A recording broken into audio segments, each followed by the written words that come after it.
A very good morning, Your Excellencies, ladies and gentlemen. If I could ask you to please take your seats so that we can get the third plenary session of the 21st IISS Shangri-La dialogue underway. In this session, we would like to talk about building cooperative security in the Asia-Pacific, in this region. We have already heard a little bit today about how that security architecture is evolving, how certain frameworks are diversifying. We've begun to discuss the different perspectives on those themes, and I'm delighted to welcome to the stage our three distinguished speakers. General Atea Seiha, the Deputy Prime Minister and Minister of National Defense of Cambodia, and we will hear from him first. We will then hear from Richard Marles, Deputy Prime Minister and Minister for Defense of Australia, and last but not least, I'd like to also welcome the High Representative for Foreign Affairs and Security Policy and Vice President of the European Commission, Josep Borrell, who will be the third speaker. So welcome to this panel. I'll invite the Deputy Prime Minister from Cambodia to take the podium and deliver his remarks. He will speak in the national language Khmer, so I would invite those who need them to reach for your translation or interpretation device. English will be on channel 1. Deputy Prime Minister, the podium is yours.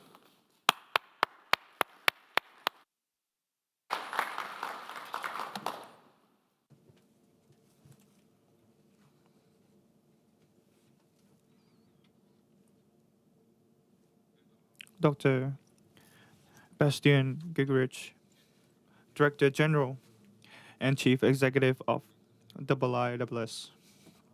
Excellency, distinguished delegates, first and foremost, I would like to convey my most sincere appreciation to the International Institute for Strategic Studies for providing me the opportunity to share my perspective on building cooperative security in the Asia-Pacific. I would like to take this opportunity to thank the government and the Ministry of Defense of Singapore for their warm hospitality extended to me and my delegations. The Asia-Pacific region has entered a turbulent era in international affairs as the current security landscape is viewed by most as increasingly uncertain, deteriorating, and become more volatile. Although direct military conflict seems remote, unintentional conflicts and escalation risks are arising, especially due to many existing hotspot issues and potential miscalculations.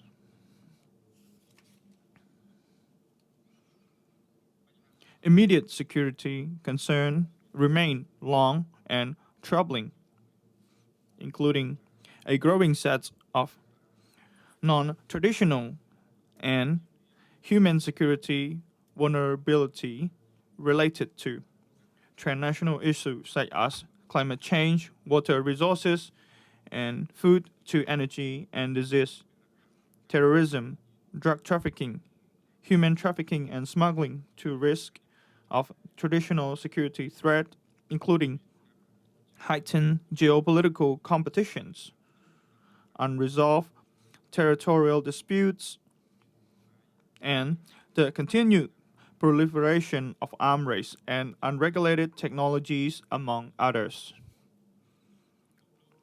The world today is more interdependent than ever before. This creates both risk and opportunity. By seizing this opportunity effectively, we can thrive collectively. But if we view this as a zero-sum game, then the world will miss the opportunity to create lasting peace and prosperity. Interdependence also means that security is interconnected and that the threats to one country can have implications for others. What happened at one corner of the world will inevitably affect other regions on the other side of the globe. Evidently, what happens in Ukraine and the Middle East also affected the livelihood of the world population. The energy price has risen, and also the price of the food and other commodities. This has resulted in hardship for many people around the world. Excellency, distinguished delegate, ladies and gentlemen, the concern that I have raised and the threats that have been enumerated above are not new, but what I want to highlight on this panel today is how small and medium country like Cambodia view these problems from our angle. In general, small and medium country lack of the capability of influencing. As a result, we also have a different perspective. Instead of prioritizing coercion and confrontation, we support dialogue and consultation instead of tit for tat action and prefer compromise to seek a win-win solutions.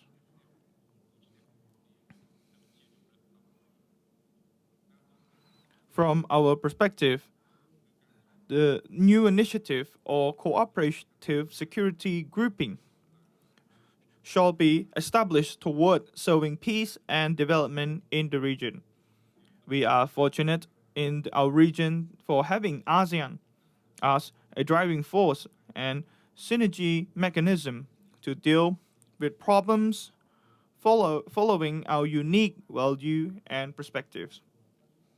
When our partners and other countries are interested in our region, ASEAN was able to come up with its own ASEAN outlook on the Indo-Pacifics, which prioritize peace, development, and prosperity based on the principle of mutual respect, dialogue, and consultation. While the situation in Myanmar remains one of the most concerning issues, we still agree on the 5-point consensus, which remain the aspiration to resolve the problem. The South China Sea issue is another difficult topic, but ASEAN ought to be positively viewed as it's sustaining the effort of maximizing self-restraint, peaceful solutions, and the construction of an effective code of conduct. Obviously, advancements in these matters are not as rapid as desired. However, this gradual pace is intrinsic to the ASEAN way, which emphasizes constructive consultation, as the alternative could be both expensive and potentially counterproductive. We urge all partners to be patient and work together with ASEAN to resolve the problem and prevent it from escalating or worsening. While not acknowledging that building cooperative security is important for peace and security, advancing existing multilateralism such as ASEAN-centered regionalism in the Asia Pacific should be a priority. We should strengthen and leverage the convening power of ASEAN to help promote trust and confidence, as well as solidarity and cooperation in the region. ASEAN remains the foremost dialogue platform for promising cooperative security in the Asia Pacific due to its principles of openness, inclusion, and transparency. As a member of ASEAN, Cambodia wishes to see ASEAN partners continue to uphold ASEAN centrality and unity. The division of ASEAN will lead to detrimental outcomes, not only for ASEAN members, but also for other in the entire Asia-Pacific region. Excellency, distinguished delegates, ladies and gentlemen, Cambodia is very proud of being able to specifically and appropriately contribute to regional effort toward firm security and peace since the first day of its ASEAN membership. Over the year, we have provided constructive and significant contributions to the ASEAN's cooperation in all aspects. It was under Cambodia's chairmanship in 2002 that ASEAN was able to conclude the DOC.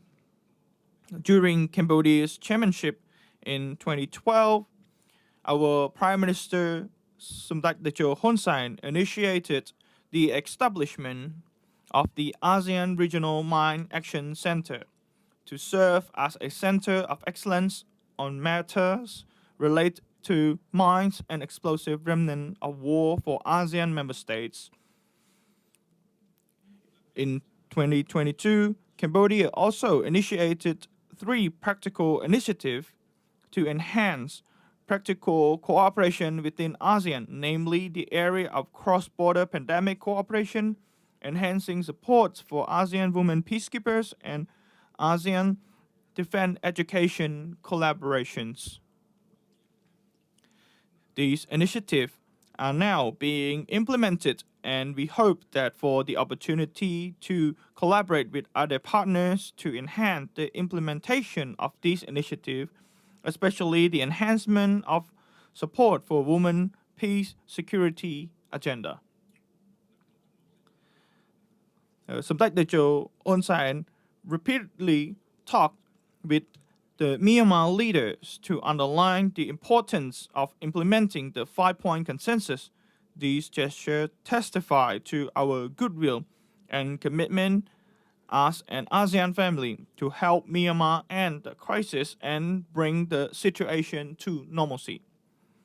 Furthermore, Cambodia's contribute to cooperative security is primarily through leveraging the United Nations framework and ASEAN-led mechanisms. Since 2006, more than 9,500 Cambodian peacekeepers serve in 9 countries under the United Nations framework. Currently, 639 Cambodian troops out of the 124 are women are deployed to South Sudan, Lebanon, and the Central African Republic. We also have our officers serving as UN staff in Democratic Republic of Congo and UN Interim Security Force ABAI. In terms of women peacekeeper, Cambodia ranked number 1 in ASEAN and number 11 among all troop contributing countries.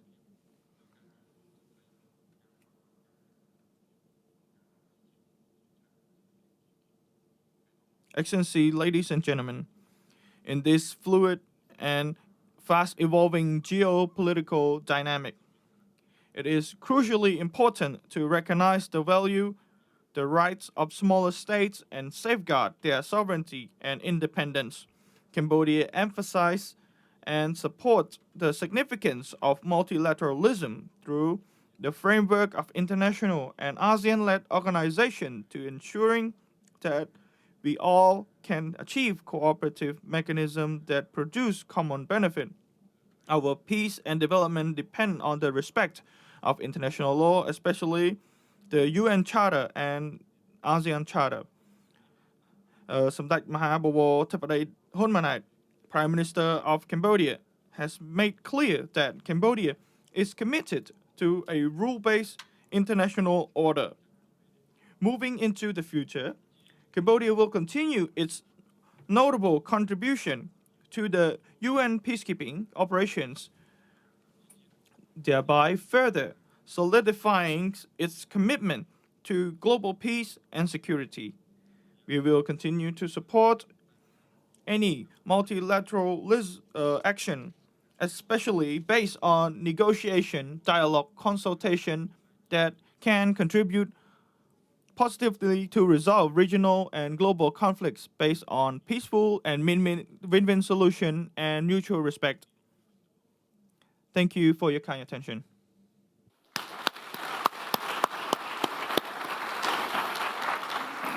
Minister, thank you very much for those remarks and for outlining your perspective on the wide range of challenges that you touched upon and the importance you attach to ASEAN and other mechanisms to safeguard rights, sovereignty, and help build trust and solidarity. I think those are points that people will want to come back to in our Q&A. May I invite Mr. Marles, please, over to you.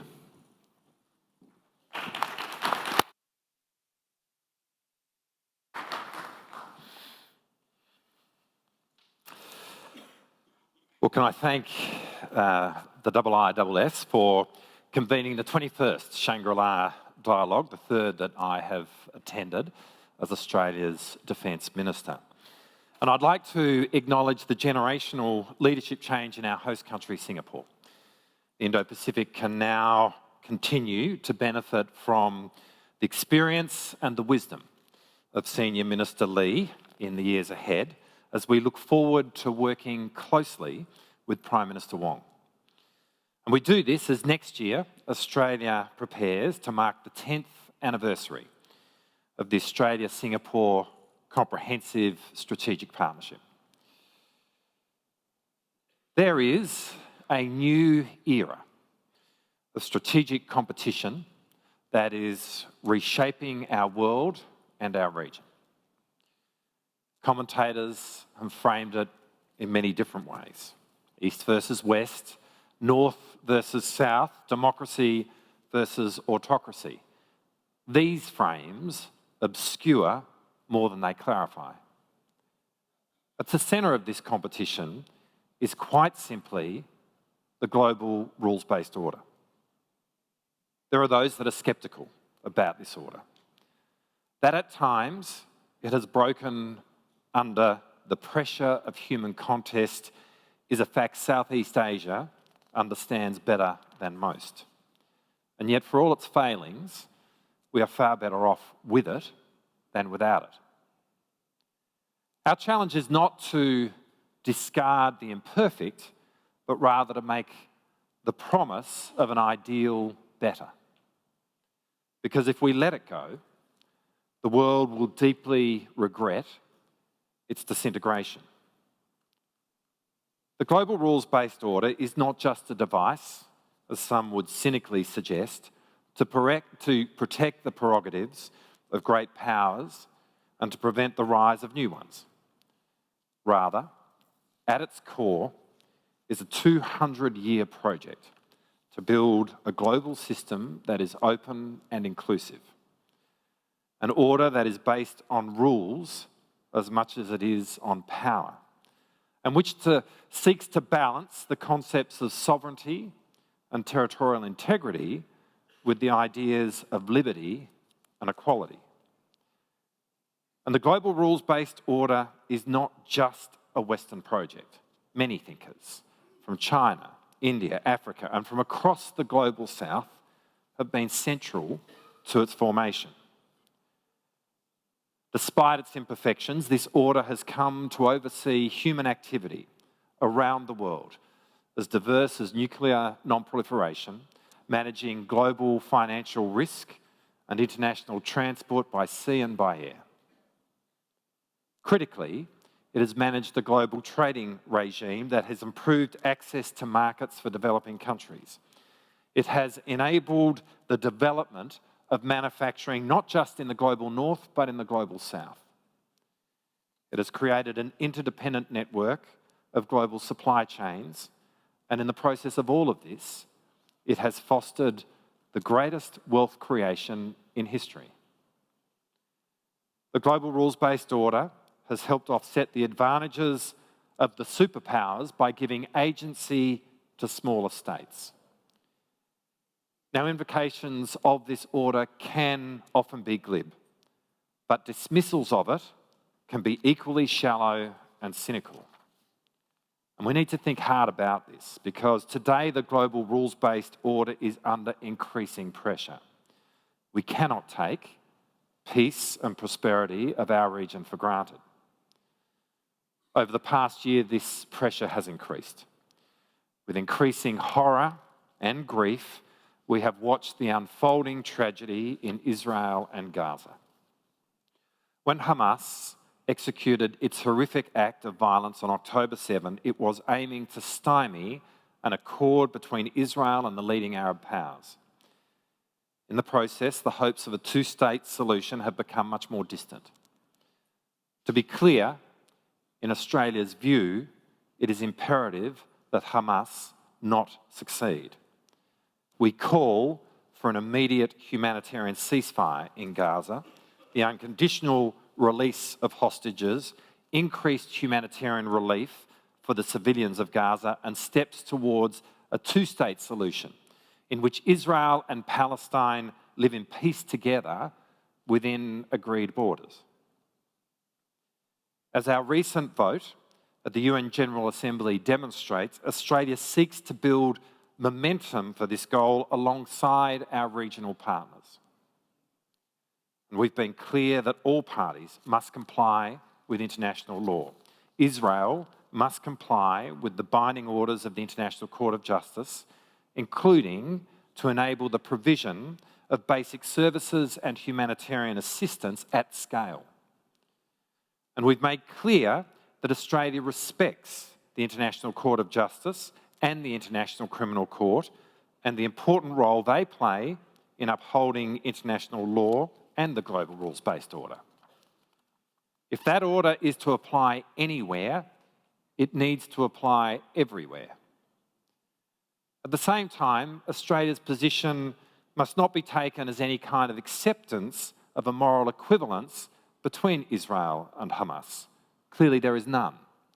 Israel is a democratic state. Hamas is a terrorist organisation. Over the last year, we have also witnessed a continued insistence by an increasingly militarised Russia to wage a brutal war against Ukraine, seeking to extinguish Ukraine's sovereignty and the lives and aspirations of its people.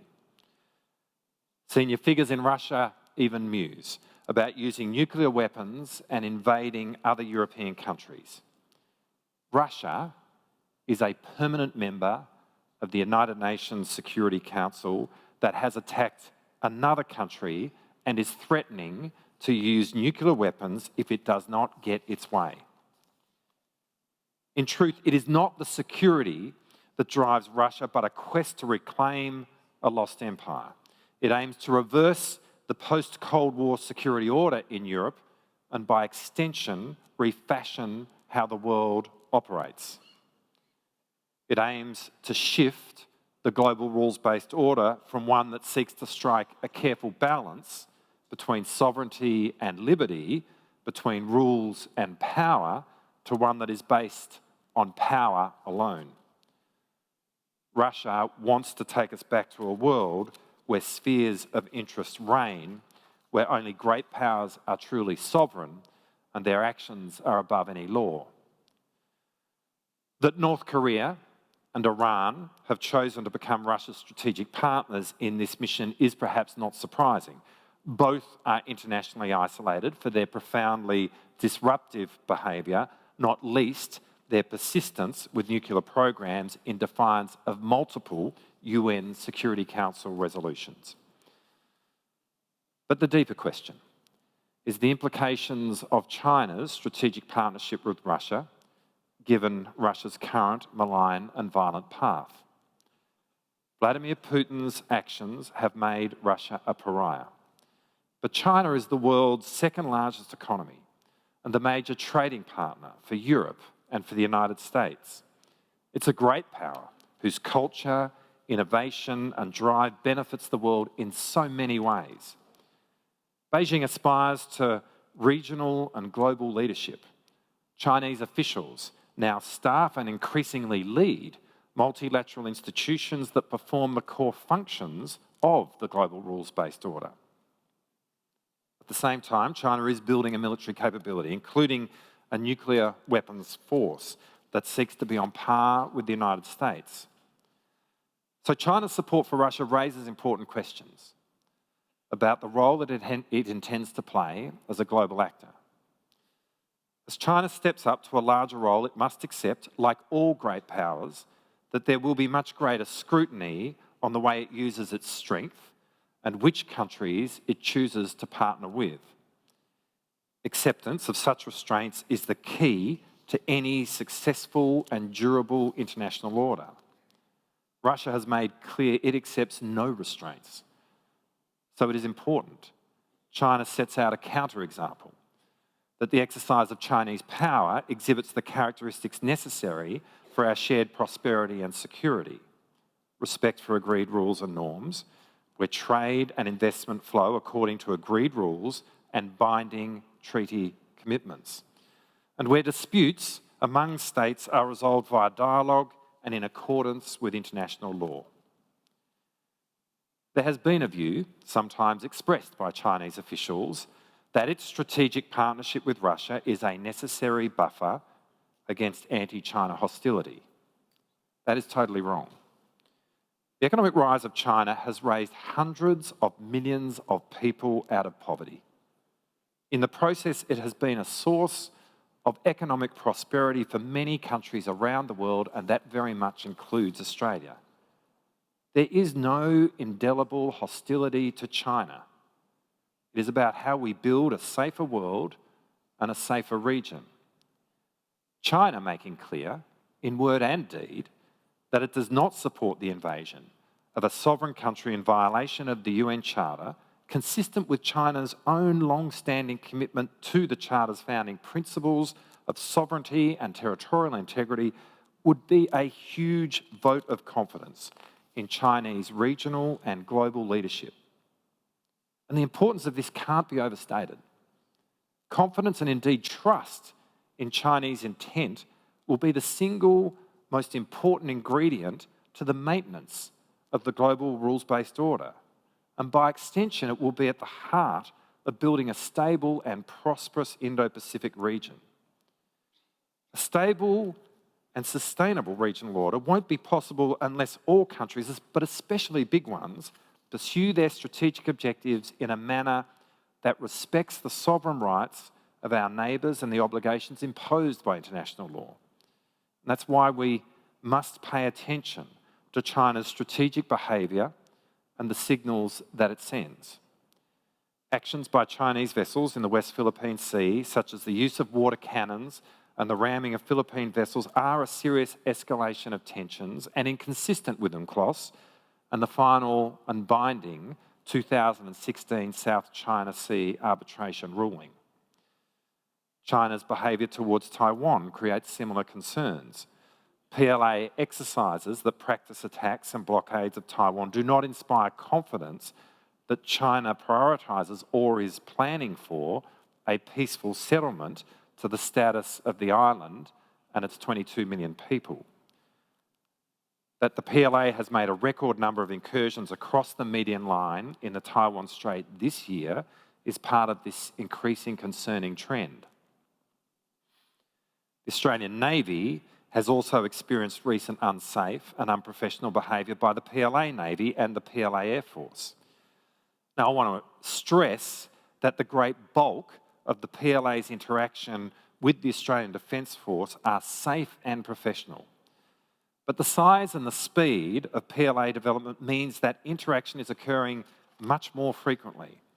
And activities that the Australian Defence Force has conducted in the region for decades, safely and consistent with international law, are increasingly contested by the PLA. The activation of sonar while Australian naval divers were in the water in the East China Sea in November, and the release of flares in the path of a naval helicopter last month posed a serious risk of injury to our personnel while they were enforcing UN Security Council sanctions against North Korea. In the face of these multiple sources of tension, it's even more imperative that every country plays its part in managing increasing strategic risk. The reliance on security architecture, whether existing or new, is not enough. The lesson of Russia's invasion of Ukraine is that our agreements, treaties and alliances are only as good as the hard power that backs them up. developing military capability has its place. And in Australia's case, our annual defence spending will almost double over the coming decade to $100 billion and around 2.4% of GDP. In addition to each nation's individual capabilities, all nations need to invest in a form of collective deterrence. We cannot just appeal to the great powers to conduct strategic competition responsibly. That is too passive. Rather, we should seek, through our own national capabilities and regional architecture, to build a sustainable balance of power in the Indo-Pacific in which no one country in our region is militarily dominant. We must seek a set of conditions in the Indo-Pacific which constrain and ultimately preclude military options as a tool to seize or gain territory by ensuring that the risk of force outweigh any perceived benefit. Australia sees its investment in national defence capabilities as a necessary and prudent contribution to that balance. And we must all deepen our network of strategic partnerships in the Indo-Pacific that more effectively integrate our capabilities. This, of course, has a strong bilateral dimension. Australia is deepening its alliance with the United States, including through enhanced force posture cooperation in Australia, as we welcome recent US force posture enhancements in Japan, the Philippines and elsewhere. But Australia is also expanding its defence relationships with Japan, Korea, India, Indonesia, Singapore, the Philippines, Vietnam and other partners in Southeast Asia. These relationships have in fact never been stronger, reflecting how we are all making choices about how to strengthen regional resilience. But this network effect has to have a strong multilateral dimension as well. And ASEAN is the key to this. Australia was honoured to commemorate 50 years as ASEAN's first dialogue partner during the special summit in Melbourne in March. ASEAN cohesion has constituted one of the greatest strategic assets for the region over the past half-century, and long may it continue to do so.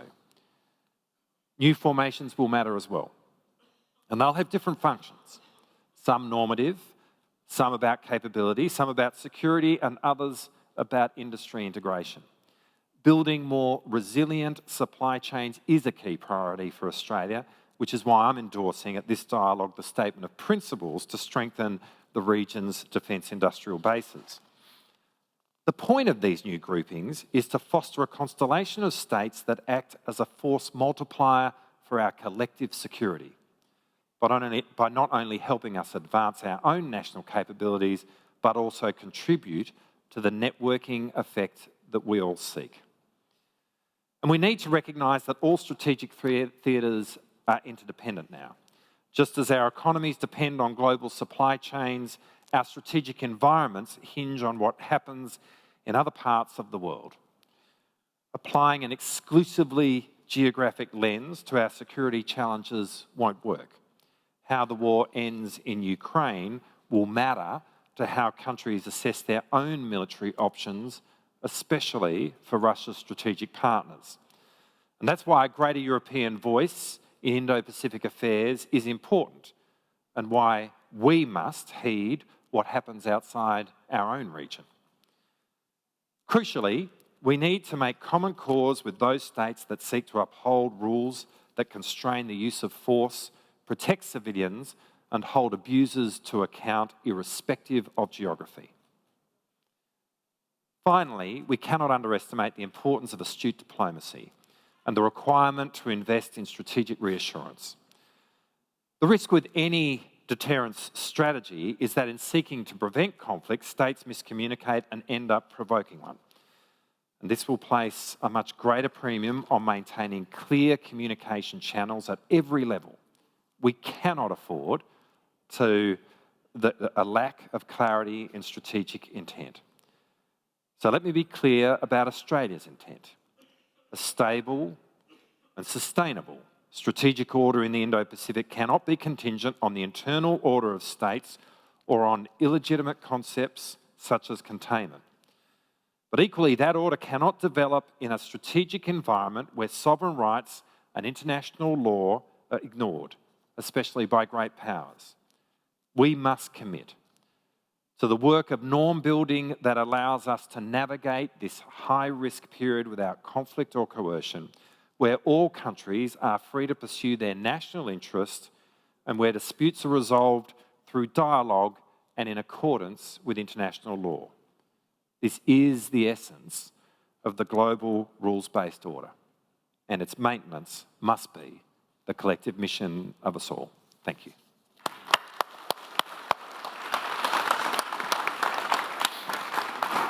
Deputy Prime Minister, Minister, thank you very much for that clear statement. I think it was very interesting how you described and assessed the interplay of the security architecture, its mechanisms, military capability, and deterrence, clear thinking on deterrence, and finally the need for astute diplomacy. So I think that's a very good framework for us to work in. May I ask the High Representative Josep Borrell to please take the floor and offer his remarks. Thank you.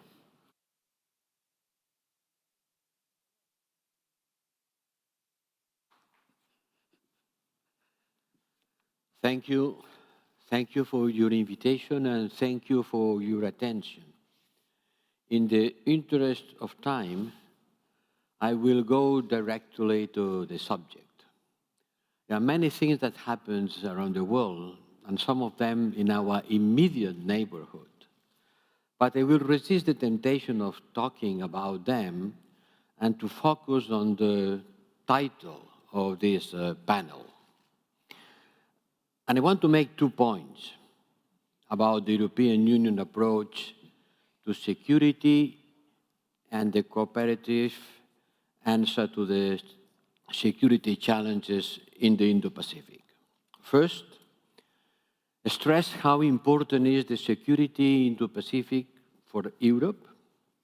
Second, why and how the European Union, in the current geopolitical context, is a valuable and credible piece of the regional security architecture through cooperation, tailored partnerships based on common trust. First, why is the Indo-Pacific important for us in the current geopolitical context? We have to look at each other in a more comprehensive way than not simply through economic lenses, because the strategic and economic interests are more than ever intertwined. Economy and strategy are the two sides of the same coin. And now the Indo-Pacific is the beating heart of the world. We are 15% of the world trade. The Indo-Pacific accounts for 45% of the world trade. Altogether, combined, we are about 2/3 of the world trade. The security in Europe and in the Indo-Pacific are increasingly interlinked. Your security is an important part of our security.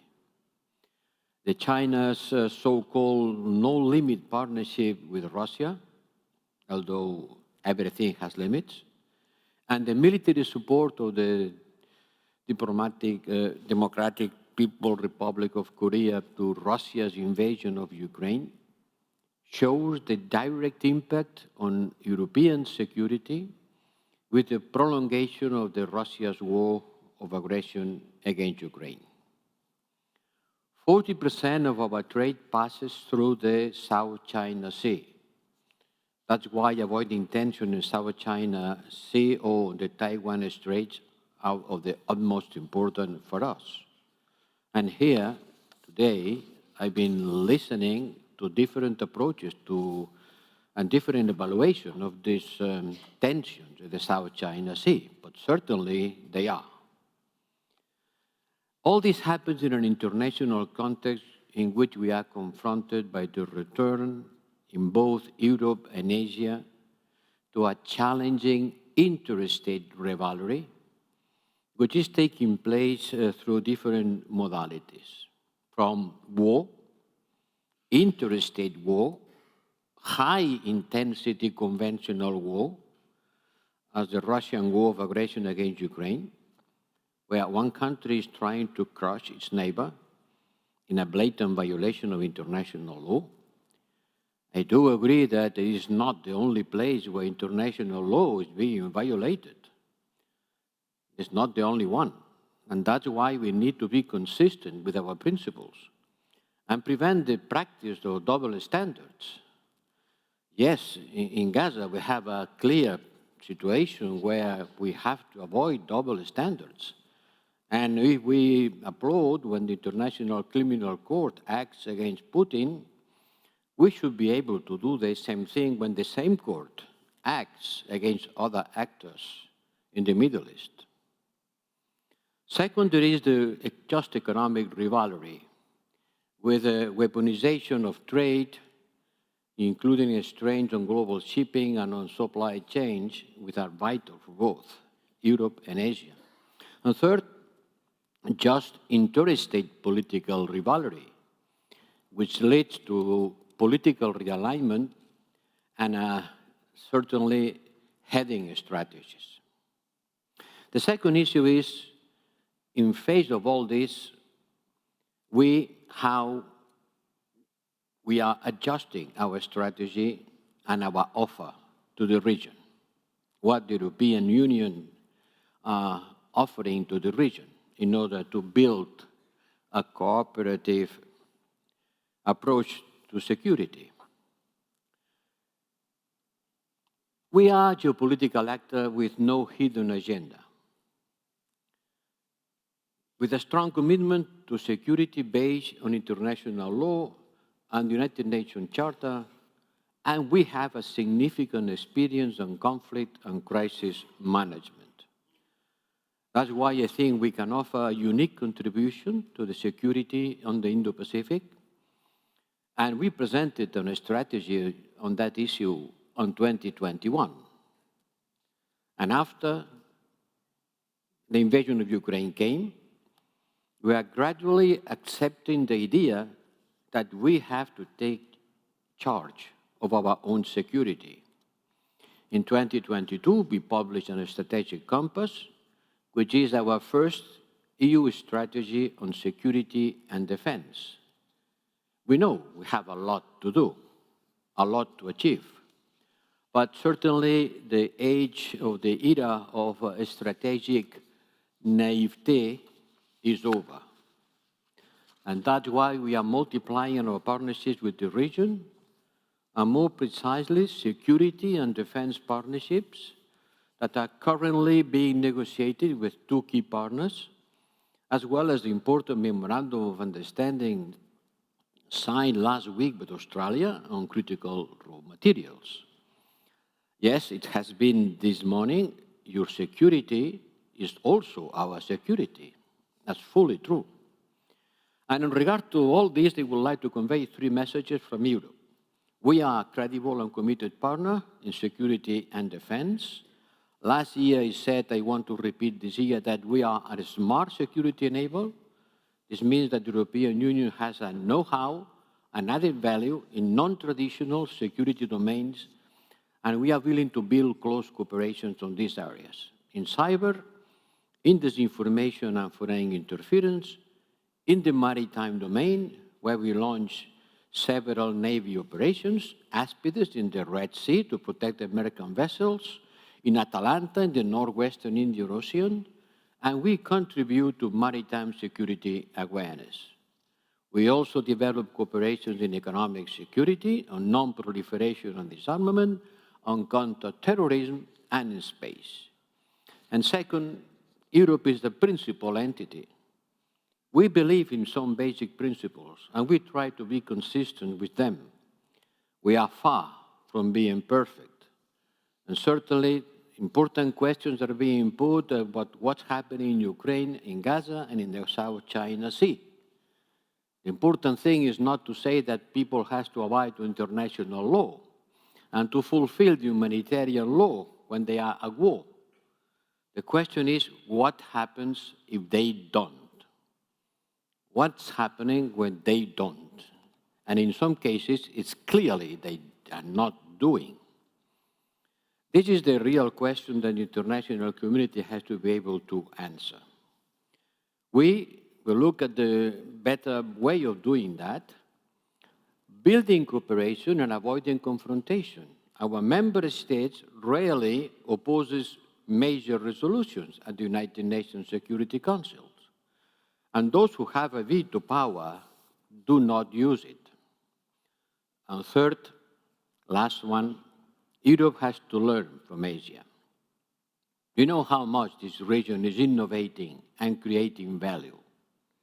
I am always interested in by the views of the ASEAN, and in particular of the Singapore friends.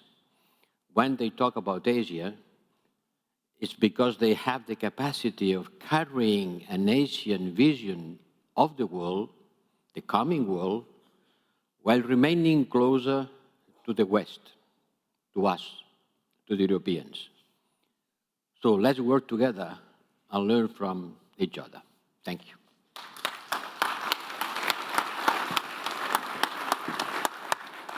Representative, thank you very much. I think it's very useful to hear from you how you describe the importance of this region for the EU, how you describe the interest of the EU in this region, but also how you, what you outlined, or how you describe the offer that the EU can make. I think, again, there are lots of themes we might want to discuss. And we will now have a good 40 minutes for discussion and for questions.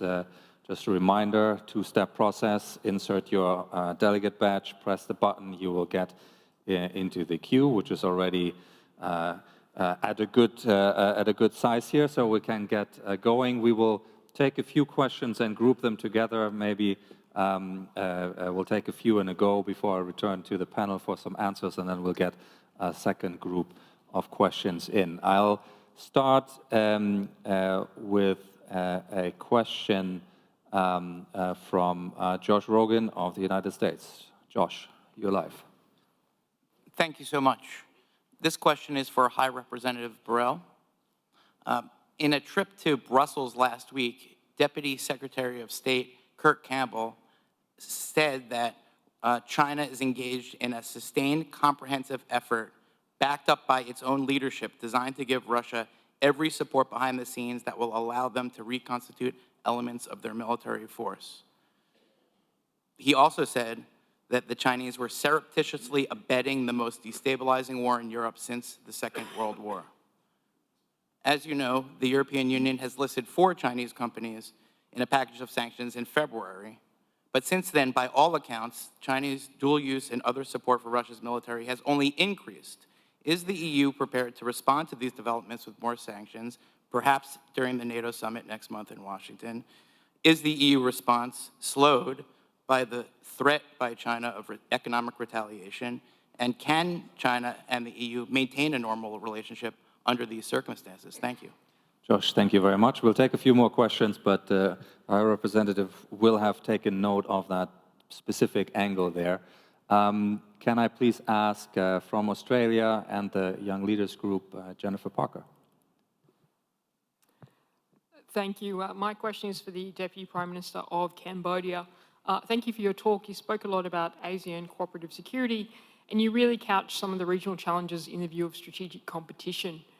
There's also been a theme of international law, so I'd like to ask, what is Cambodia's position on whether the 9-dash line claimed by China in the South China Sea is consistent with international law? And if it's not consistent with international law, why haven't we seen a broader statement from ASEAN on this point? Thank you very much for that question. And we'll go next to, from the UK and the IISS, Fenella McCurdy, please. Thank you, Bastian. My question is for the Australian Minister of Defence. It's related to how the role that defence industrial development plays in the ongoing cooperative efforts. So as countries look to bolster their capabilities, which you welcomed in terms of bolstering deterrence, does it present opportunities for greater collaboration or perhaps challenges as countries will increasingly compete with each other for programs going forward? Thank you. Thank you very much. And from China, Senior Colonel Han Wen-ge. Your microphone is live. Oh, thanks a lot. Yes. I have some questions for the Australian minister. And if I'm not wrong, since 1980s, there are a lot of expressions of China's threat. Even at the time, China's military expenditure just equal to 5 or 6% of Americans. The fact is, since the end of Cold War, China has never waged war against its neighboring countries. On the contrary, China cooperated with local partners to get mutual understanding and economic prosperity in the last 40 years. Of course, as a sovereign country, China has the natural rights to defend its national security, including territorial integration and the maritime privilege, according to historical facts and international law. Today, I think we talk too much about the possibilities of personal death 1 or 2, maybe, who knows, in the South China Sea, but ignore the genocide happening in Gaza. Thousands of women and children are dying. And China also put forward a global security initiative years before. But would you like to listen? Thank you. I have no problem. Thank you. Thank you very much for that comment. We'll turn now to, from Brunei, Hafiz Hashim.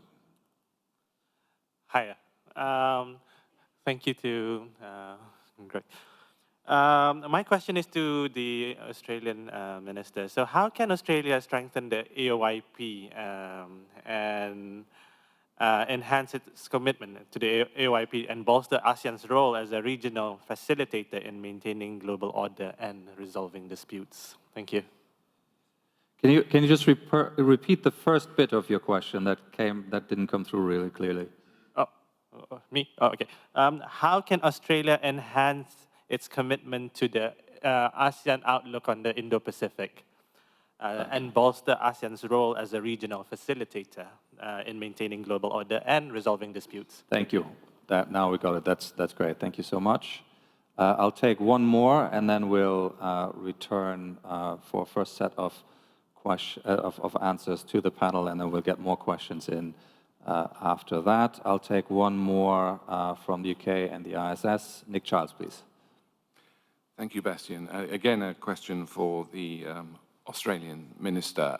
In the context of building cooperative security and with reference to the AUKUS relationship you and the UK and the US have, how much of a priority and how quickly do you see AUKUS developing in terms of becoming more open and inclusive, as you described the international rules-based system? You've just issued a statement of exploring possible increased cooperation with Japan. How quickly and how much further do you think that should go in terms of the AUKUS relationship? Thank you. Thank you very much. So let's take these. Since you got most of the questions, I'll ask you to go first, Mr. Marles, and then I'll turn to the High Representative and then the Deputy Prime Minister from Cambodia. So do you want to tackle some of these? So thank you for those questions. Firstly, in relation to the industrial bases around the world, I mean, it's a very good question, but I mean, ultimately, we are experiencing, in terms of increasing our own capability, working with industrial partners around the world in more collaborative ways. I mean, there are more joint ventures, for example, which are coming together to see how they can help Australia in what we're seeking to do with our procurement and the increase in our capability. And we really welcome the fact that industry is thinking about how they can best work together to do that. But at the same time, you know, we do want a competitive industrial base where we're getting value for money, and concepts of value for money still apply. And so as we go through the process of tendering for a general purpose frigate, which we intend to do over the coming years, I mean, we want that to be a competitive process, obviously, so that we can get the best value for money for the Australian taxpayer in terms of how we do that procurement. And so I think what we are seeing is a healthy, dynamic interplay between collaboration on the one hand and competition on the other, and I don't really have any problem with that. I think that is a positive step forward. Can I thank the colleague from China for the contribution that was made. I mean, look, at the end of the day, if that is a statement in support of the global rules-based order, that is really welcome. I mean, the only point that we're trying to make here is that the global rules-based order, which has been in existence really since the end of the Second World War and has evolved, has underpinned enduring peace and security in our region, but importantly has been the underpinning of economic prosperity and growth within our region. China's benefited from that, Australia has benefited from that, and we have benefited from our relationship with China, and we're perfectly open about and happy to say that. I mean, we have repeatedly said, and I have repeatedly said, that we value the most productive relationship that we can have with China, and the only point we seek to make is that the rules-based order has been fundamental to underpinning it, as it has underpinned the relationships that we've had with countries around the world, and it has underpinned economic growth within our region. And we have very much expressed our, as I said in the speech today, increasing sense of horror and grief about what has played out in Israel and Gaza, and we have consistently called for a humanitarian ceasefire there, and all our actions and all our diplomacy is directed towards seeing the end of that conflict and the maximising of humanitarian support. For the question from Brunei, around extending ASEAN's influence and significance. Firstly, we see ASEAN centrality as the cornerstone of architecture which has given rise to peace and stability within Southeast Asia, make that point. But go beyond that and say that from a narrow Australian perspective, ASEAN centrality is deeply in Australia's interest. You only need to look at the map to understand that from our point of view, having a strong, stable, coherent Southeast Asia based on ASEAN centrality is profoundly important to our national security. And indeed, part of what's come through with the Defence Strategic Review that we did last year and our National Defence Strategy that we announced a month or so ago is that we really identify that our national security lies beyond the borders, well, beyond our borders, beyond the coastline of our continent, that in fact Australia's national security really lies in the heart of the region that we see ourselves belonging to, and that very much includes Southeast Asia, and in that sense, ASEAN is fundamentally important to that. So, we want to do everything we can to amplify the significance of ASEAN centrality as what we see as being the cornerstone of peace and security within our region, and all the other kind of minilaterals that we engage in, including, for example, the Five Powers Defence Arrangement, which had its meeting yesterday, we see as complementing the fundamentally important work that ASEAN does. Finally, the question from the UK in relation to AUKUS Pillar 2 expansion, which is, I think, where the question was directed. Obviously, Pillar 1, which is Australia's acquisition of a nuclear-powered submarine capability, is confined to ourselves, the US and the UK. In respect of Pillar 2, firstly, it's worth stating again what AUKUS is and what it is not. I mean, AUKUS is not an alliance. AUKUS is a technology transferring arrangement between our three countries. AUKUS Pillar 2 is about the US, the UK and Australia working more closely together on innovative military technologies. We are open to the idea of that work being expanded to other countries, and we've talked about that happening with Japan. Really, the precondition to that is not so much about the other countries, it's actually about us getting runs on the board ourselves, maturing, if you like, the work that we're doing between the three countries, the US, the UK and Australia, such that there is something very significant to share. And we're it's early days, if we're being honest about that, the work that we're doing in relation to Pillar 2. But we are really confident now about how that is going.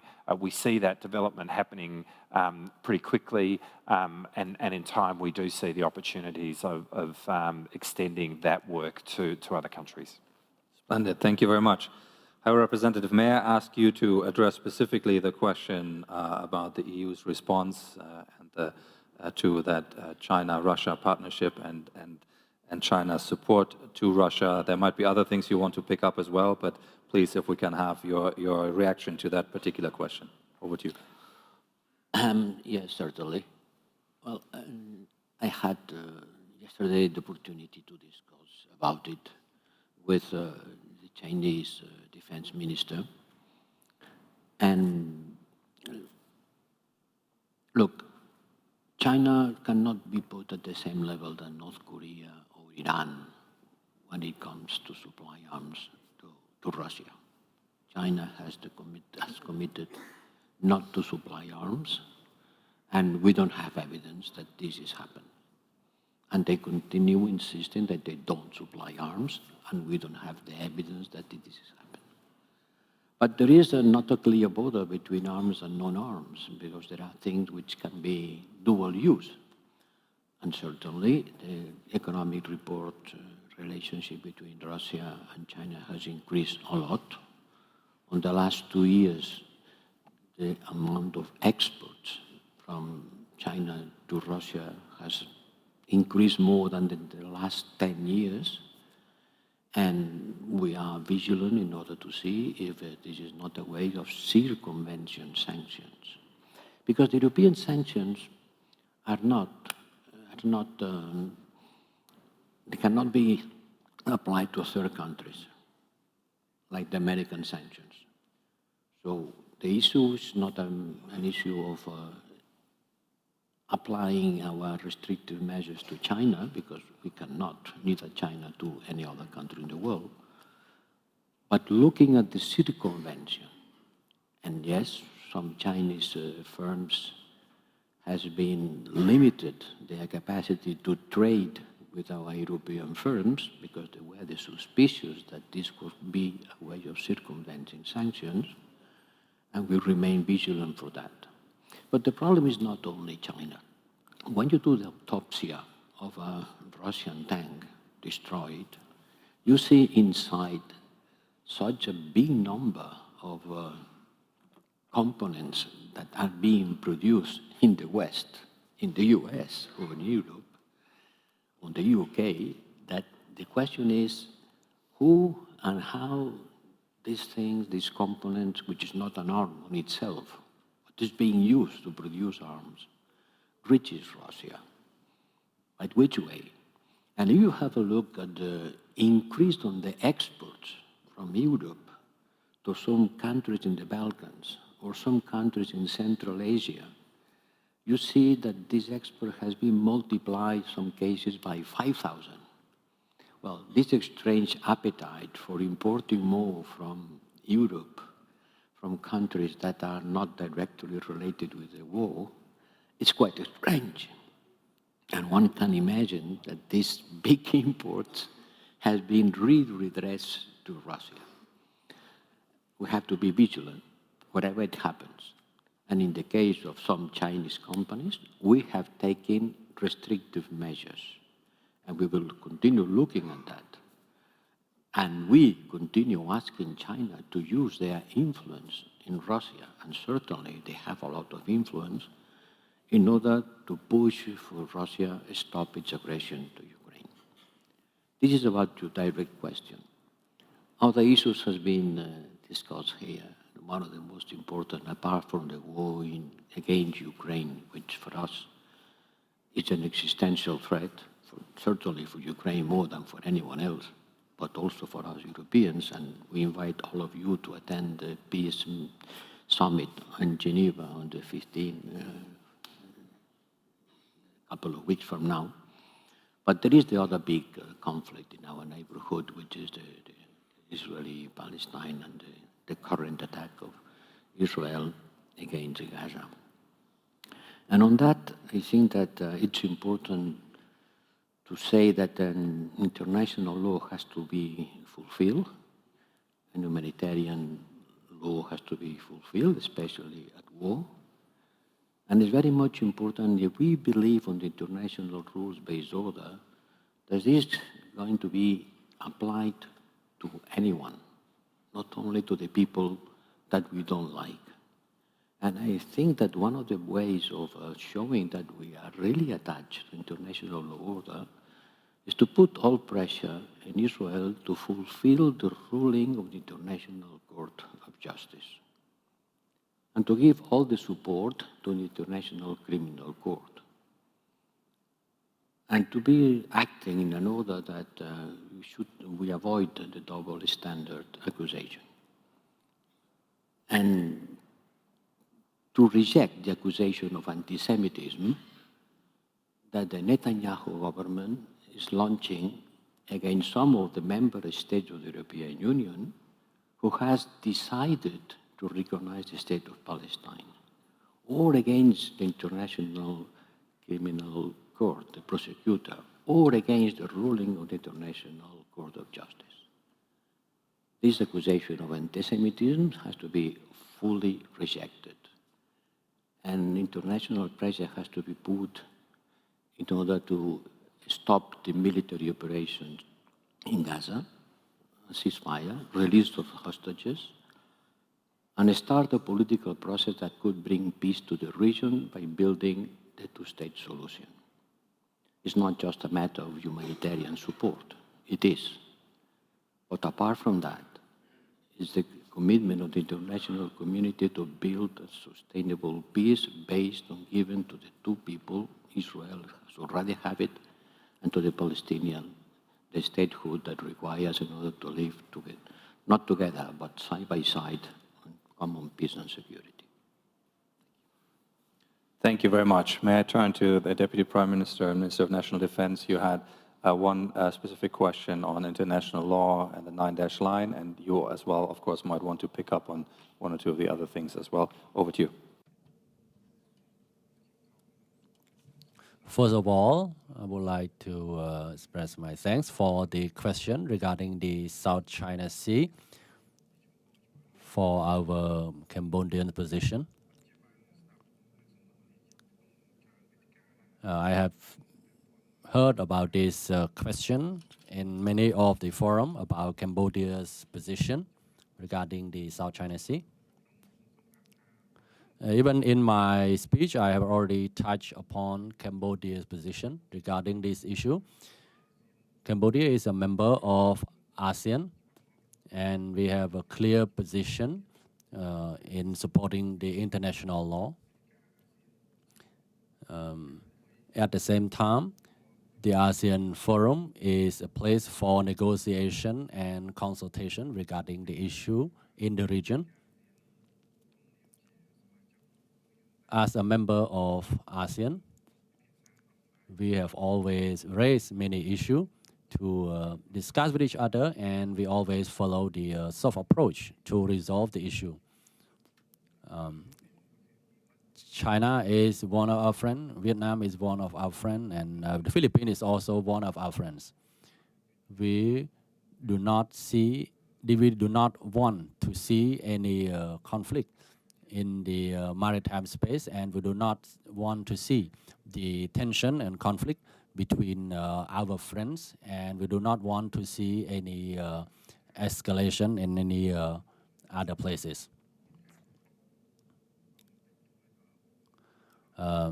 We do not want to see any unintended conflicts. At the same time, Cambodia position, we always follow the culture of dialogue and consultation. We always want to get the issue for discussion and consultation, and I think that this patience will be the answer to the question about Cambodia's position regarding the South China Sea. Cambodia continue to support international law. Especially, I believe that ASEAN is currently resolving this issue. And ASEAN is continue to listen to all of the countries involved, and ASEAN continue to find a balanced solution to this problem. I believe that we will be able to find an agreeable solution on this issue. I hope that I can answer to your question. Thank you. Thank you very much. And just one quick note to say that if you're speaking while you have your headphones in, you hear yourself quite loudly, but you might end up speaking quite softly. So when you are speaking into the microphone, it's best to take your headphones out so that we get good audio for everyone. Let me take a couple more questions, and so we'll do a second round, and again take 5 or 6 or so. And I will start with from Myanmar, Nyan Tantong, please. Thank you for giving me the floor. My question is about the role of private military and security companies, PMSC, which has a visible presence in internally unstable country, especially in the mainland Southeast Asia, and also which those countries are particularly within the areas of BRI projects. Given the historical vulnerability of the region to non-state threats, including terrorism, it is imperative to assess the risks posed by these entities. In light of this, what policy measures and cooperative intelligence framework should regional stakeholders consider to effectively address the threat posed by those private military and security companies existing in the regions? Thank you. Thank you very much. And we will go to, from Vietnam, Hong Sam Nguyen. Well, thank you very much for giving me the floor. My question goes to the Deputy Prime Minister of Cambodia.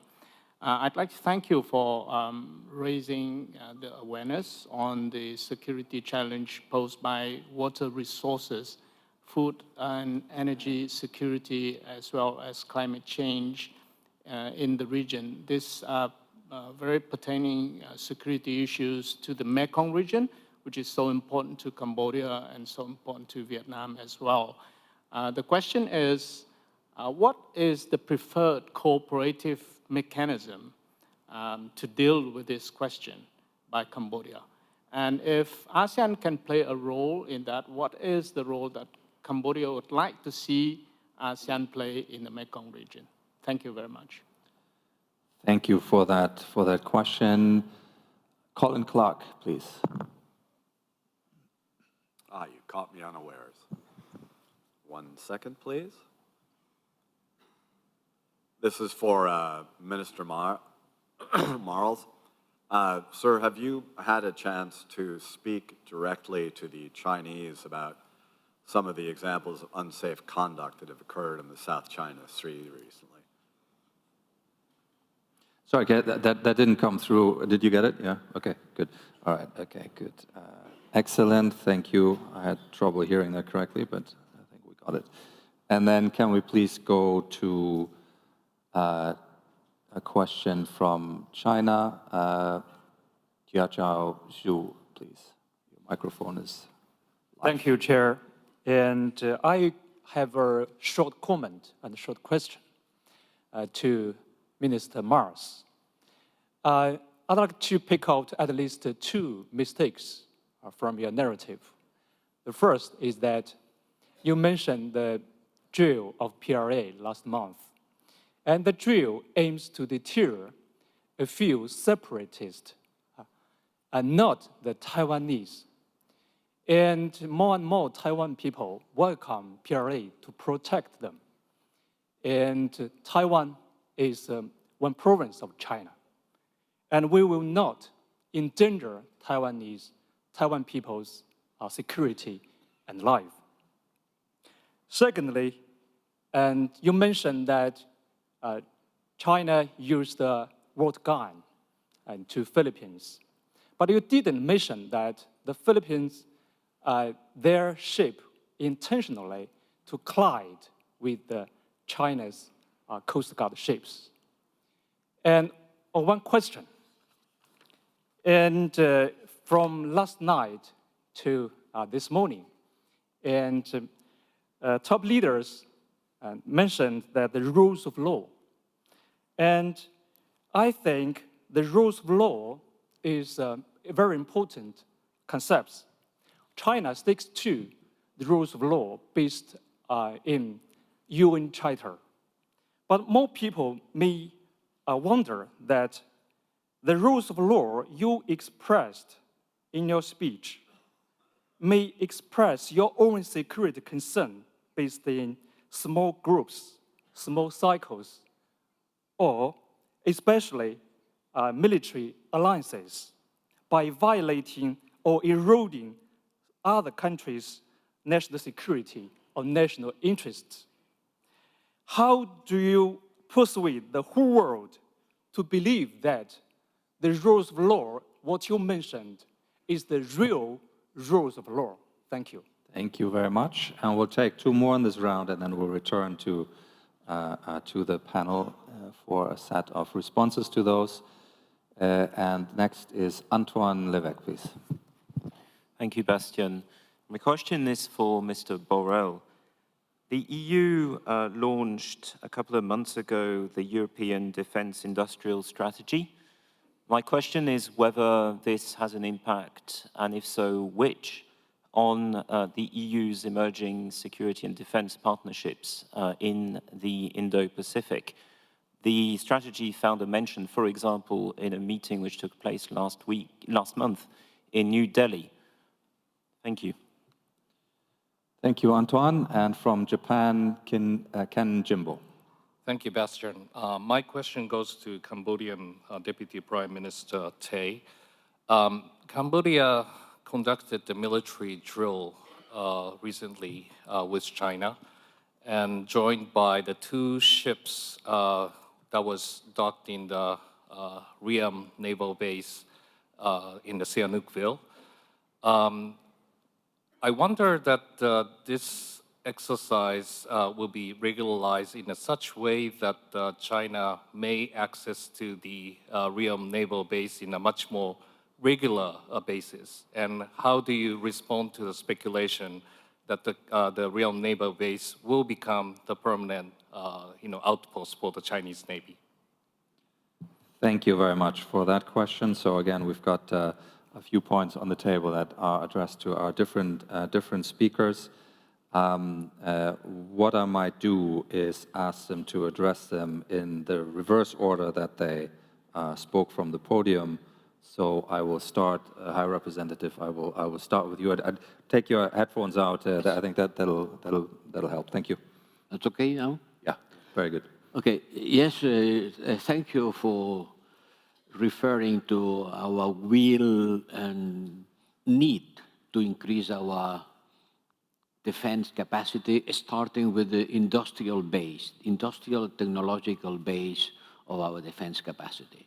Since the Euro crisis, 2008, 2009, until 2011, Europe went to a silent process of disarmament.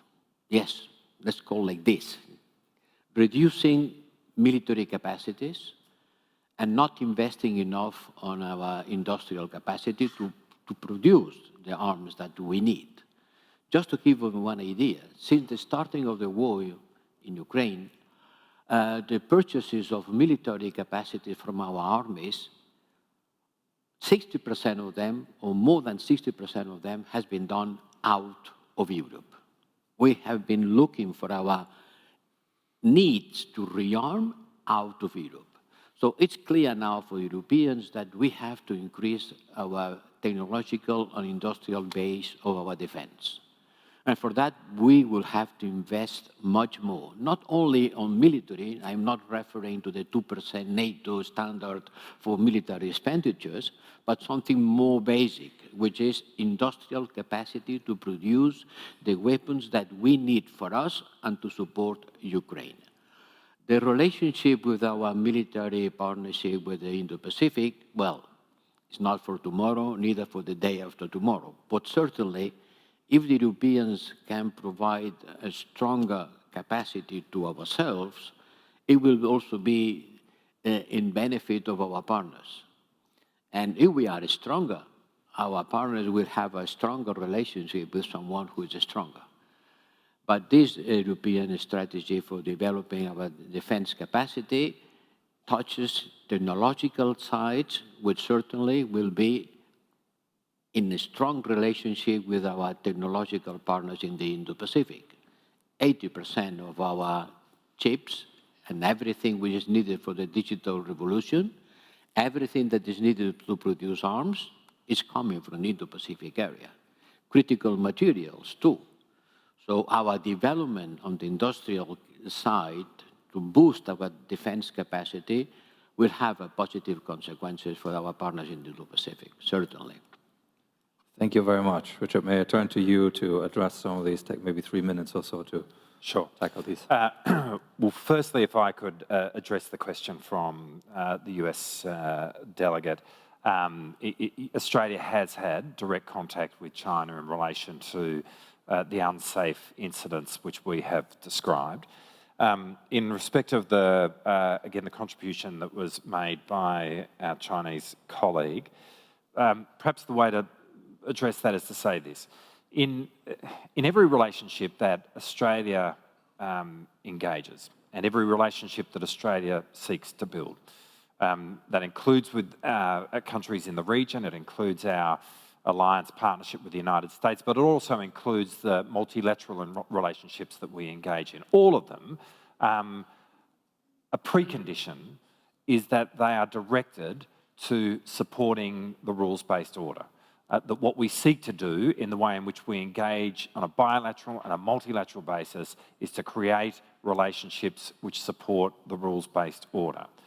And as I said, in doing that in this region, we very much see that at the cornerstone of regional architecture is ASEAN centrality, and that the way in which ASEAN operates also supports the rules-based order. Now, we get that there are going, well, in large measure, those rules are well understood, but we get that there are going to be occasions where there are different views about what the rules are internationally. We have mechanisms for working those through. There are international arbitral rulings which have clarified those in the past. They have meaning. But ultimately, that needs to be worked through with dialogue at its heart. But having said all of that, when we assert the rules-based order, as we do in a lot of our naval activity and asserting the UN Convention on the Law of the Sea, we need to be ensuring, notwithstanding whatever our views of those rules are, that the way in which our navies and our defence forces interact is professional and it is safe. Now, I made clear in my opening remarks that the vast bulk of the interactions that the Chinese Navy and Air Force has with the Australian Defence Force is both professional and safe. I made that clear.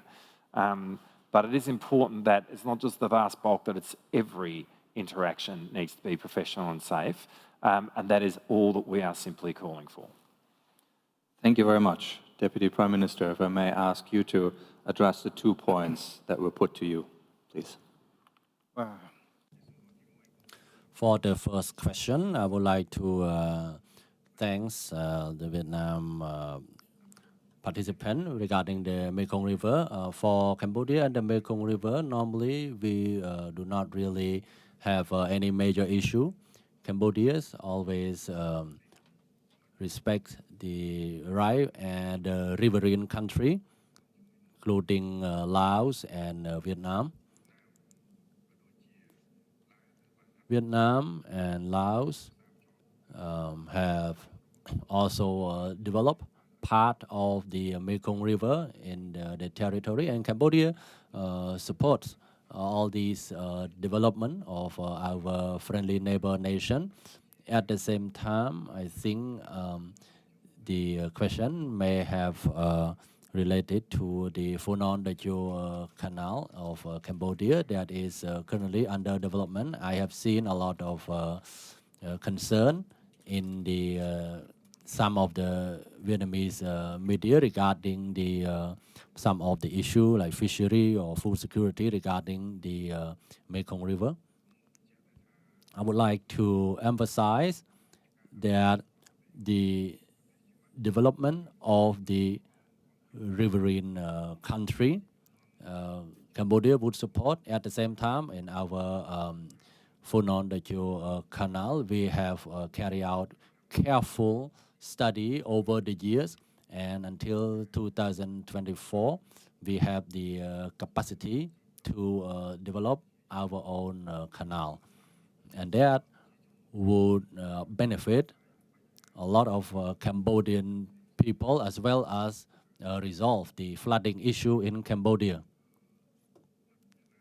I support our Vietnam friend that what ASEAN can do or cooperate to resolve this. I support the role of ASEAN to study, and maybe it can resolve some of the issue or some of the uncertainty that is still misunderstood regarding the Mekong River.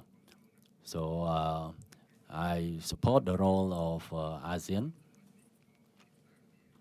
for the discussion and to see how can we use the Mekong River in the best possible way. And I believe that the Vietnamese and Cambodian expert, as well as the foreign expert, can look at this development on these all countries that are related. So I think our Phnom Penh Canal will be inaugurated soon. Thank you. Regarding the second question, regarding our Japan is a participant, regarding the recent military exercise with China, we have already completed it.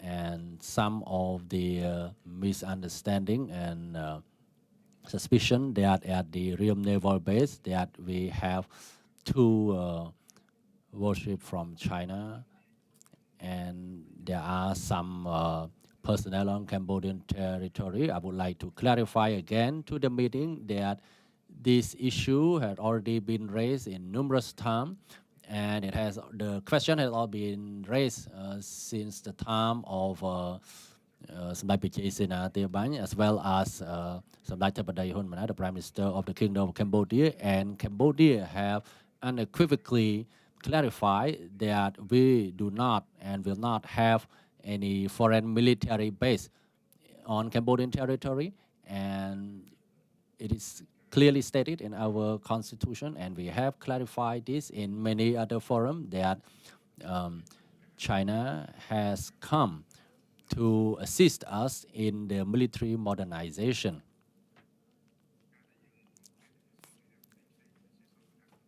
And all the new equipment that we have equipped ourselves in the defense sector, normally we need clear expertise so that our trainee and our officer can understand clearly about how to use all these new equipment.